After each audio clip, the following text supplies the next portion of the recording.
بسم اللہ الرحمن الرحیم۔ ہفتہ 3 جنوری وینزویلا جو لاطینی امریکہ کا ایک ملک ہے اور تیل کی دولت سے مالا مال، اس ملک پر امریکہ نے حملہ کیا اور اس کے صدر کو اس کے صدارتی محل سے اٹھا کر اپنے ملک میں لے آئے۔ یہ ایک ایسا واقعہ ہے جس نے پوری دنیا کو ہلا کر رکھ دیا، اور جو عالمی دنیا کے جو قوانین ہیں، اقوام متحدہ کے قوانین ہیں، وہ سب قوانین کو اس نے پاؤں کی ٹھوکر سے روند کر دور پھینک دیا۔ یہ دوسری عالمی جنگ کے بعد ایک ایسا واقعہ ہے کہ شاید کسی ملک میں اس طرح کا واقعہ پیش نہیں آیا۔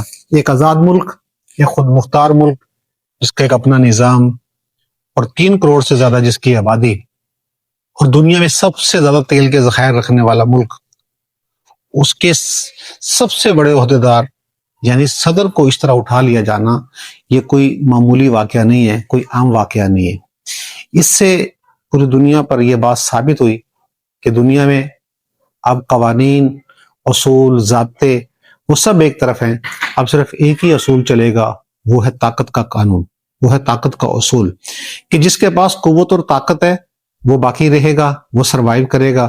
اگر قوت اور طاقت نہیں ہے تو پھر وہ طاقتور کے رحم و کرم پر ہے، وہ جب تک اس پر کرم کرے، رحم کرے، وہ اس کی مرضی ہے، اور جب چاہے وہ اس کو ختم کر دے، فنا کر دے۔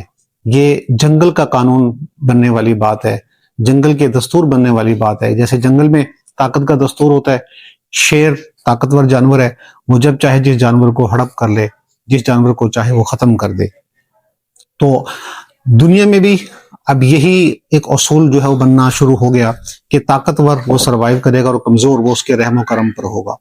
وینزویلا یہ لاطینی امریکہ کا وہ ملک ہے کہ جس کے پاس تیل کے سب سے زیادہ ذخائر ہیں، 3 بلین سے زیادہ تیل کے ذخائر ہیں۔ سعودی عرب کے پاس 2.9 ہیں اور ان کے پاس 3.3 بلین تیل کے ذخائر ہیں، جو کئی سال تک ان کے لیے کارآمد ہے۔ لیکن ان کا انفراسٹرکچر اس طرح کا تھا، نظام حکومت اس طرح کا تھا کہ وہ اتنے بڑے ذخائر سے فائدہ نہیں اٹھا سکے۔ سعودی عرب نے اپنے ذخائر سے بھرپور فائدہ اٹھایا، اپنی عوام کو، اپنے ملک کو خوشحال کیا اور دنیا کے امیر ملکوں میں شامل ہو گیا۔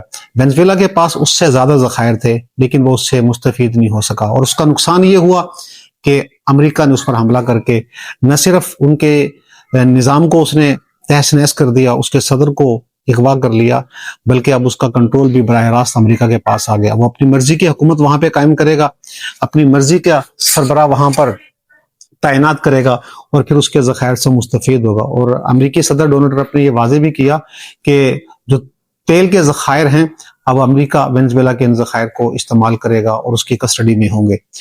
یہ ایک مہذب دنیا کے منہ پر تماچا ہے، اور سوچنے کی بات یہ ہے کہ کمزور اب کہاں پہ کھڑا ہوگا اور کمزور کس طرح سروائیو کرے گا۔ یہ پوری دنیا کے لیے سوچنے اور سمجھنے کی بات ہے۔